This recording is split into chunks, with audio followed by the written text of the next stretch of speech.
अस्सलाम वालेकुम ॾिसो पिया फास्ट न्यूज़ मां आहियां साजिद कोराई। खबर शामिल कंदासीं मीरपुर माथिलो मां मीरपुर माथिलो जे लेबर कॉलोनी में ए प्रोग्राम तहत पॉपुलेशन खाते घोड़सीअ पारां फैमिली सेहत मेलो लगायो वियो। मेले जो इफ्तिताह पाकिस्तान पीपल्स पार्टी तालका मीरपुर माथिलो जो सदर गुलाम नबी वसीर पॉपुलेशन खाते जे ज़िले ऑफिसर असगर अली सोलंगी कयो। मेले में हैंड्स सेहत ऐं पॉपुलेशन खाते पारां मुख़्तलिफ़ क़िस्मनि जा स्टॉल पिण लगाया विया। फैमिली सेहत मेले में ॻोठ निनो मागो कोरियकू कमाल खान महर कांसर सुमेत ॿियनि ॻोठनि जे औरतुनि ॿारनि वॾे अंग में शिरकत कई।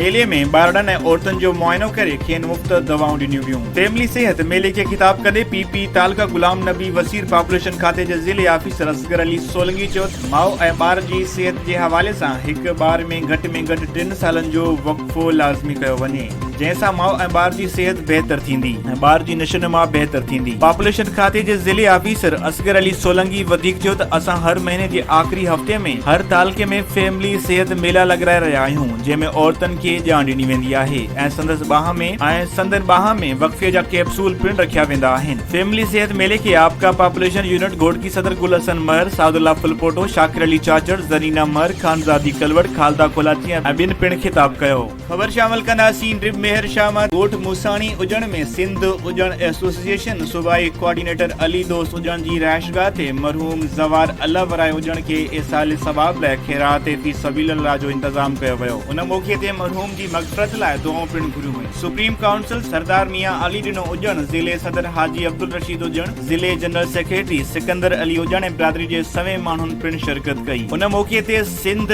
उजण एसोसिएशन जनरल सेक्रेटरी ज़िले खैरपुर सिकंदर अली उजण मीडिया सां ॻाल्हाईंदे चयो त उजण बिरादरी ऐं सिंधी क़ौम खे घुर्जे त पंहिंजे औलाद खे तालीम ॾियारनि त जीअं उहे वॾा थी सुठा ऑफिसर बणिजी सघनि। खबर शामिल कंदासीं मठियारी मत मठियारी वेझो शाहपुर दरपुर थाणे जे हद में ज़मान मोरी वटि तेज़ रफ़्तारी सबब 2 मोटरसाइकिल में टक्कर, 2 ॼणा फौत। हादसे जे नतीजे में 2 नौजवान 22 साल अब्दुल रऊफ वलद अकरम खासकेली ऐं 18 साल सियाब वलद आरिफ खासकेली मौके ते ई फौत थी विया, जॾहिं त हिकु नौजवान अब्दुल हलीम ज़ख़्मी थी पियो। शाहपुर पुलिस फौतियुनि ऐं ज़ख़्मियुनि खे मठियारी तालका अस्पताल पहुचायो, जितां ज़ख़्मी अब्दुल हलीम खे गणतीअ जोगी हालत में कराची रिफर कयो वियो आहे, जॾहिं त अस्पताल इंतजामिया ज़रूरी कार्रवाई बाद ॿिन्ही नौजवाननि जा लाश वारसनि हवाले करे छॾिया।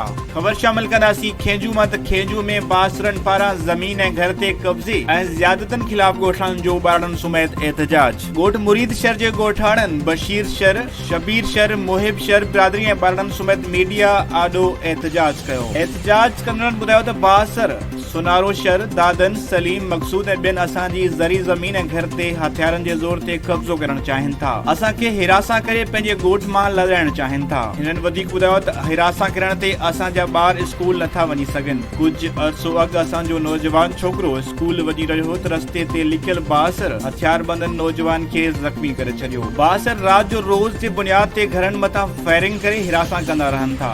असांजे आला अख़्तियारनि DI जे सखर SSP घोटकी ऐं ॿियनि वसवरनि खे अपील आहे त हिननि बासरनि ख़िलाफ़ कानूनी कार्रवाई करे असांखे इंसाफ़ फरहम कयो वञे।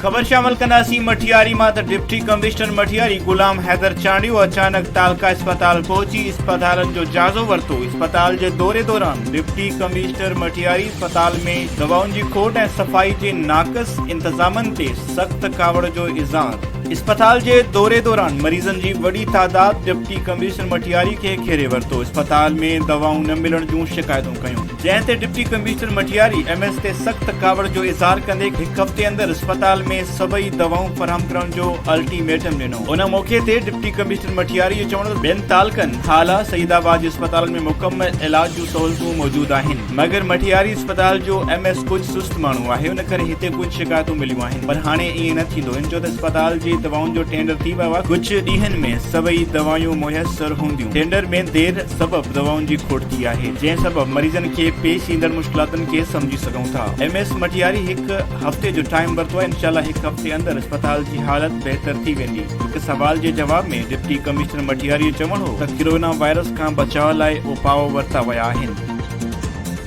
वधीक ख़बरुनि ऐं न्यूज़ अपडेट्स लाइ ॾिसंदा रहो फास्ट